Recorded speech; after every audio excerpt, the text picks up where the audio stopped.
సరే ఇదేమిటి చేత మీకు ఉత్తరం వచ్చింది ఇచ్చిపోదామని. ఓహో ఏ బతుకమ్మ ఇక్కడ ఏమిటిది? ఉత్తరం నలిగినట్టుంది, కవరు చించినట్టుంది. సరిగా అంటించినట్లేదు. ఎవరు రాసిన వాళ్ళ చదివిన వాళ్ళ?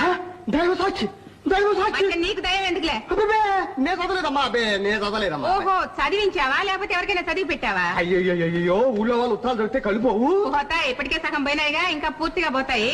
నీకే కాదు అది చదివించిన వాడికి పోతాయి. దుర్మార్గులు కళ్ళు పోతాయట. ఇంతగా ఎవరు రాశారో? ఎవరు రాసి ఉంటారంటావు? తెలియకేగా అడుగుతున్నాను. అడుగుతున్నావు కదూ, చెప్తా. ఏం లేదు, మా అత్తగారి పిన్ని గారు హఠాత్తుగా పోయారట. అయ్యో అంత బుద్ధమాడతాడమ్మా, అందులో శుభం అంటే పెళ్లి వాడుతుంటాను. రేపు నువ్వు ఉత్తరం చదవలేదు కదా?